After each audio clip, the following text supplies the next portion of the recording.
ಕೈಯಲ್ಲಿ, ಕಾಲಲ್ಲಿ, ಅಪ್ಪರ್ ಲಿಪ್ಪಲ್ಲಿ ನಾವು ಹೇರ್‌ನ ಯಾವ ಥರ ರಿಮೂವ್ ಮಾಡೋದು ಅಂತ ನೋಡೋಣ. ಅನ್ವಾಂಟೆಡ್ ಹೇರ್‌ನ ನಾವು ಸಡನ್ನಾಗಿ ಎಲ್ಲಾದ್ರೂ ಹೋಗಬೇಕು, ಸಡನ್ನಾಗಿ ನಾವು ಪಾರ್ಲರ್‌ಗೆ ಹೋಗೋಕ್ಕಾಗಲ್ಲ ಅಂದರೆ ಮನೆಯಲ್ಲೇ ಈಸಿಯಾಗಿ ಅನ್ವಾಂಟೆಡ್ ಹೇರನ್ನ ರಿಮೂವ್ ಮಾಡ್ಕೋಬೋದು.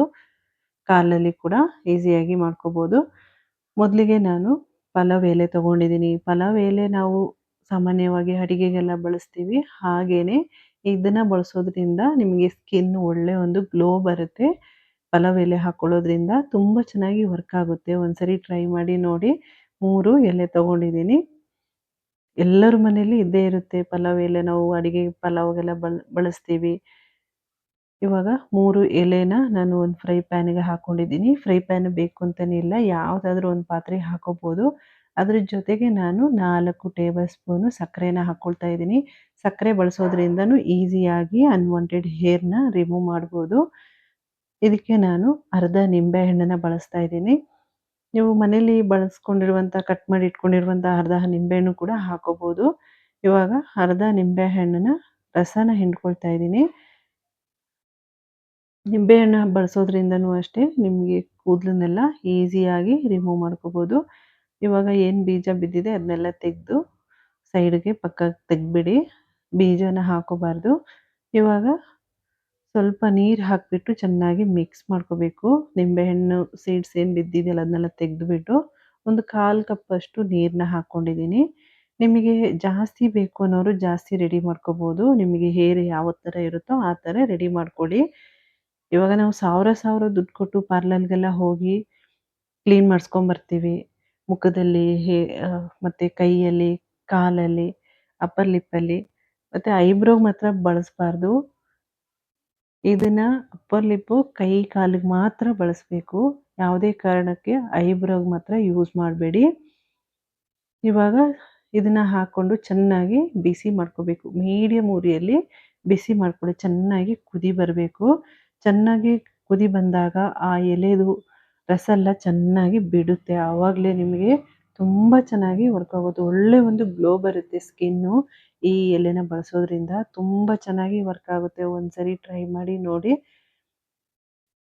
ಇವಾಗ ಸ್ವಲ್ಪ ಬಿಸಿ ಆಗ್ತಾ ಇದೆ. ಚೆನ್ನಾಗಿ ಕುದಿ ಬರಬೇಕು. ಕುದಿ ಬಂದಮೇಲೆ ನೀವು ತೆಗೆದ್ಬಿಡ್ಬೋದು. ಇಲ್ಲ ನೀವು ಚಿಕ್ಕ ಚಿಕ್ಕದಾಗಿ ಕಟ್ ಮಾಡಿ ಕೂಡ ಹಾಕೋಬೋದು. ಆಮೇಲೆ ರಿಮೂವ್ ಮಾಡ್ಕೋಬೇಕು ಈ ಎಲೆನ. ನೋಡಿ ಇವಾಗ ಚೆನ್ನಾಗಿ ಕುದೀತಾ ಇದೆ. ಚೆನ್ನಾಗಿ ಕುದಿಸ್ಕೊಂಡು ನೋಡಿ ಈ ಥರ ಕುದಿಸ್ಕೋಬೇಕು. ಸ್ವಲ್ಪ ಆ ಎಲೆನೆಲ್ಲ ಸ್ವಲ್ಪ ಪ್ರೆಸ್ ಮಾಡಿ ಬೇಯಿಸ್ಕೊಳ್ಳಿ. ಚೆನ್ನಾಗಿ ಬೆಂದರೆ ಆ ರಸ ಬಿಟ್ಕೊಳ್ಳುತ್ತೆ. ಇವಾಗ ನೋಡಿ ಕುದೀತಾ ಇದೆ. ಚೆನ್ನಾಗಿ ಕುದಿ ಬಂದಮೇಲೆ ಈ ಎಲೆನ ತೆಗೆದ್ಬಿಡಬೇಕು. ಈ ಥರ ಒಂದ್ಸರಿ ಟ್ರೈ ಮಾಡಿ ನೋಡಿ. ನಿಮಗೆ ಖಂಡಿತವಾಗ್ಲೂ ಯೂಸ್ ಆಗುತ್ತೆ. ಅನ್ವಾಂಟೆಡ್ ಹೇರ್‌ನ ನಾವು ಮನೆಯಲ್ಲೇ ಈಸಿಯಾಗಿ ರಿಮೂವ್ ಮಾಡ್ಕೋಬೋದು. ಪಾರ್ಲರ್‌ಗೆಲ್ಲ ಹೋಗಬೇಕು ಅಂತಲೇ ಇಲ್ಲ. ಸಾವಿರ ಖರ್ಚು ಮಾಡಬೇಕಾಗುತ್ತೆ ನಾವು ಪಾರ್ಲರ್‌ಗೆಲ್ಲ ಹೋದರೆ. ಇವಾಗ ನಾವು ಮನೆಯಲ್ಲೇ ಸುಮ್ಮನೆ ಇರ್ತೀವಿ. ಟೈಮ್ ಇರುವಾಗ ಈ ಥರ ಮಾಡ್ಕೋಬೋದು ಈಸಿಯಾಗಿ. ಕಾಲಲ್ಲಿ ಕೂಡ ಈಸಿಯಾಗಿ ರಿಮೂವ್ ಮಾಡ್ಕೋಬೋದು. ಕೈಯಲ್ಲಿ ಕೂಡ ಅನ್ವಾಂಟೆಡ್ ಹೇರನ್ನ ರಿಮೂವ್ ಮಾಡ್ಬೋದು. ಅಪ್ಪರ್ ಲಿಪ್ಪಲ್ಲಿ ಕೂಡ ನೀಟಾಗಿ ಕ್ಲೀನ್ ಮಾಡ್ಕೋಬೋದು. ಇವಾಗ ಚೆನ್ನಾಗಿ ಕುದಿಸ್ಕೊಂಡು ಆದಮೇಲೆ ನೋಡಿ ಇವಾಗ ಇದನ್ನು ತೆಗೆದ್ಬಿಡ್ತಾ ಇದ್ದೀನಿ ಎಲೆನ. ನೀವು ಫುಲ್ಲು ಗಟ್ಟಿ ಆಗೋ ತನಕ ಕೂಡ ಕುದಿಸ್ಕೋಬೋದು. ಗಟ್ಟಿ ಆದಮೇಲೆ ಅದಕ್ಕೆ ಪಾಕ ಸ್ವಲ್ಪ ಅಂಟ್ಕೊಳ್ಳೋ ಚಾನ್ಸಸ್ ಇರುತ್ತೆ. ಅದರಿಂದ ಫಸ್ಟೇನೆ ರಿಮೂವ್ ಮಾಡಿದ್ದೀನಿ. ರಿಮೂವ್ ಮಾಡ್ಕೊಂಡು ಆದಮೇಲೆ ಚೆನ್ನಾಗಿ ಕುದಿಸ್ಕೋಬೇಕು. ಪಾಕ ಸ್ವಲ್ಪ ಗಟ್ಟಿ ಆಗಬೇಕು. ನಾನು ಸ್ವಲ್ಪ ಹನಿನ ಆ್ಯಡ್ ಮಾಡ್ಕೊಳ್ತಾ ಇದ್ದೀನಿ. ಇದು ಆಪ್ಷನಲ್ಲು. ಬೇಕು ಅಂದರೆ ಆ್ಯಡ್ ಮಾಡ್ಕೊಳ್ಳಿ. ಇಲ್ಲಾಂದರೆ ಸ್ಕಿಪ್ ಮಾಡ್ಕೋಬೋದು. ಸ್ವಲ್ಪ ಹಾಕ್ಕೊಂಡ್ರೆ ಚೆನ್ನಾಗಿರುತ್ತೆ. ಅದರಿಂದ ಒಂದು ಸ್ವಲ್ಪ ಹಾಕ್ಕೊಂಡಿದ್ದೀನಿ. ಒಂದು ಅರ್ಧ ಸ್ಪೂನಷ್ಟು ಹನಿನ ಯೂಸ್ ಮಾಡಿದ್ದೀನಿ. ಇಲ್ಲ ಅಂದರೆ ಸ್ಕಿಪ್ ಮಾಡ್ಕೊಳ್ಳಿ. No problem. ಇವಾಗ ನೋಡಿ ಈ ಥರ ಕುದಿ ಬಂದಾದಮೇಲೆ ಸ್ಟವ್‌ನ ಆಫ್ ಮಾಡ್ಕೋಬೇಕು. ತುಂಬ ಗಟ್ಟಿಯಾಗಿ ಕೂಡ ಕುದಿಸ್ಕೋಬಾರ್ದು. ತುಂಬ ತೆಳುವಾಗಿ ಕೂಡ ಕುದಿಸ್ಕೋಬಾರ್ದು. ಈ ಟೈಮಲ್ಲಿ ನೀವು ಗ್ಯಾಸ್‌ನ ಆಫ್ ಮಾಡ್ಕೊಳ್ಳಿ. ಆ ಬಿಸಿಯಲ್ಲೇ ಪಾಕ ನಿಮಗೆ ರೆಡಿ ಆಗುತ್ತೆ. ಗಟ್ಟಿ ಆಗುತ್ತೆ. ನೋಡ್ತಾ ಇರ್ಬೋದು ಗಟ್ಟಿ ಆಗ್ತಾ ಇದೆ. ಇವಾಗ ಸ್ಟವ್‌ನ ಆಫ್ ಮಾಡ್ಕೊಂಡಿದ್ದೀನಿ. ಚೆನ್ನಾಗಿ ದೊಡ್ಡದಾಗಿ ಬಬಲ್ ಬರಬೇಕು ಅಲ್ಲಿ ತನಕ ಕುದಿಸ್ಕೊಂಡಿದ್ದೀನಿ. ತುಂಬ ಗಟ್ಟಿ ಆದರೆ ನಿಮಗೆ ಹೇರನ್ನ ರಿಮೂವ್ ಮಾಡ್ಕೊಳ್ಳೋದು ಕಷ್ಟ ಆಗುತ್ತೆ. ಪಾಕ ತುಂಬ ಗಟ್ಟಿ ಆಯಿತು ಅಂದರೆ ಈ ಥರ ಇರಬೇಕು. ಈ ಥರ ಇದ್ದರೆ ಕರೆಕ್ಟ್ ಆಗುತ್ತೆ ನಿಮಗೆ. ಇನ್ನೂ ಇದು ಗಟ್ಟಿ ಬರುತ್ತೆ. ತಣ್ಣಗಾಗ್ತಾ ಆಗ್ತಾ ಗಟ್ಟಿ ಬರುತ್ತೆ. ಸ್ಟವ್‌ನ ನಾನು ಆಲ್ರೆಡಿ ಆಫ್ ಮಾಡ್ಕೊಂಡಿದ್ದೀನಿ. ನೋಡಿ ನಾನಿದು ನಿಮಗೆ ಜಾಸ್ತಿ ಬೇಕು ಅಂದರೆ ಜಾಸ್ತಿ ಮಾಡ್ಕೊಳ್ಳಿ. ನಾನಿವಾಗ ಎಷ್ಟು ಬೇಕು ಅಷ್ಟು ಮಾಡಿ ತೋರಿಸ್ತಾ ಇದ್ದೀನಿ. ಇವಾಗ ನೋಡಿ ನನ್ನ ಹೇರ್ ಜಾಸ್ತಿ ಇದೆ ನನ್ನ ಕಾಲಲ್ಲಿ. ಕಾಲಿಗೆ ಅಪ್ಲೈ ಮಾಡಿ ತೋರಿಸ್ತೀನಿ ಯಾವ ಥರ ನಾವು ರಿಮೂವ್ ಮಾಡ್ಬೋದು ಅಂತ. ತುಂಬ ಹೇರ್ ಇದೆ ನನ್ನ ಕಾಲಲ್ಲಿ. ಇವಾಗ ಏನು ಪಾಕ ರೆಡಿ ಮಾಡಿ ಇಟ್ಕೊಂಡಿದ್ದೀನಲ್ಲ ಅದನ್ನು ಸ್ಪೂನಿನ ಸಹಾಯದಿಂದನೇ ನಾನು ಹೇರ್‌ಗೆ ಅಪ್ಲೈ ಮಾಡ್ಕೊಂಡಿದ್ದೀನಿ. ಕೆಳಗಡೆ ಡೈರೆಕ್ಷನ್ನಲ್ಲೇ ನೀವು ಅಪ್ಲೈ ಮಾಡ್ಕೋಬೇಕು. ಕೂದಲು ನಿಮಗೆ ಯಾವ ಥರ ಕೆಳಗಡೆ ಡೈರೆಕ್ಷನ್ ಇದೆ ಆ ಡೈರೆಕ್ಷನ್‌ಗೆ ಅಪ್ಲೈ ಮಾಡ್ಕೊಳ್ಳಿ. ಸ್ಪೂನಲ್ಲೇ ಮಾಡ್ಕೊಳ್ಳಿ. ಸ್ವಲ್ಪ ಉಗುರು ಬೆಚ್ಚಗಿರುತ್ತೆ. ತುಂಬ ತಣ್ಣಗಾದ್ಮೇಲೆ ಅಪ್ಲೈ ಮಾಡ್ಕೊಳಕ್ಕಾಗಲ್ಲ. ಸ್ವಲ್ಪ ಉಗುರು ಬೆಚ್ಚಗೆ ಇದ್ರೇನೆ ನಿಮಗೆ ನೀಟಾಗಿ ಹೇರನ್ನು ರಿಮೂವ್ ಮಾಡ್ಕೋಬೋದು.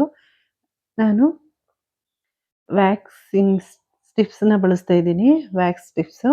ನೀವು ಸ್ಟಿಪ್ಸ್ ಇಲ್ಲ ಅಂದರೆ ಜೀನ್ಸ್ ಪ್ಯಾಂಟ್ ಇರುತ್ತಲ್ಲ ಅದನ್ನ ಕಟ್ ಮಾಡಿ ಕೂಡ ಬಳಸ್ಬಹುದು. ಇವಾಗ ಸ್ವಲ್ಪ ಮಾತ್ರ ನಾನೇ ಹಾಕಿ ತೋರಿಸ್ತಾ ಇದ್ದೀನಿ. ನೋಡಿ ಈ ಡೈರೆಕ್ಷನ್ನಲ್ಲಿ ನೀವು ವ್ಯಾಕ್ಸ್ ಟಿಪ್ಸ್‌ನ ಅಂಟಿಸ್ಕೊಂಡು ಜೋರಾಗಿ ಮೇಲ್ಗಡೆಗೆ ಎಳಿಬೇಕು. ನೋಡಿ ಎಷ್ಟು ನೀಟಾಗಿ ಬಂದಿದೆ ಅಂತ ಹೇರು ತೋರಿಸ್ತಾ ಇದ್ದೀನಿ. ಎಷ್ಟು ಚೆನ್ನಾಗಿ ಒಂದು ಹೇರು ಕೂಡ ಇಲ್ದಾಗೆ ಫುಲ್ ರಿಮೂವ್ ಮಾಡ್ಕೋಬಹುದು. ನಾನು ಕಾಲಿಗೆ ಮಾತ್ರ ಅಪ್ಲೈ ಮಾಡಿದ್ದೀನಿ. ಹಾಗೇನೆ ಅಪ್ಪರ್ ಲಿಪ್ಸಿಗೆ ಕೂಡ ಹಾಕಿ ತೋರಿಸ್ತೀನಿ. ನೋಡಿ ಈ ಥರ ಜೀನ್ಸ್ ಪ್ಯಾಂಟ್ ಇರುತ್ತಲ್ಲ ಇದನ್ನ ಕಟ್ ಮಾಡಿಬಿಟ್ಟು ನಾನು ಯಾವ ಡೈರೆಕ್ಷನಲ್ಲಿ ತೋರಿಸಿದ್ದೀನೋ ಅದೇ ಡೈರೆಕ್ಷನಲ್ಲಿ ನೀವು ಸ್ಟಿಕ್ ಮಾಡಿ ಜೋರಾಗಿ ಎಳೆದ್ರೆ ನೀಟಾಗಿ ಬರುತ್ತೆ. ಕಾಣ್ತಾ ಇರ್ಬೋದು ಎಷ್ಟು ಚೆನ್ನಾಗಿ ಕ್ಲೀನ್ ಆಗಿದೆ ಅಂತ. ಫುಲ್ ಕಾಲಿಗೆ ನೀವು ಮನೆಯಲ್ಲೇ ಮಾಡ್ಕೋಬೋದು. ₹1 ಖರ್ಚಿಲ್ಲದೆ ಈಸಿಯಾಗಿ ನಾವು ವ್ಯಾಕ್ಸಿಂಗ್ ಮಾಡ್ಕೋಬೋದು. ಇವಾಗ ನೋಡಿ ಅಪ್ಪರ್ ಲಿಪ್ಪಿಗೆ ಹಾಕಿ ತೋರಿಸಿದ್ದೀನಿ.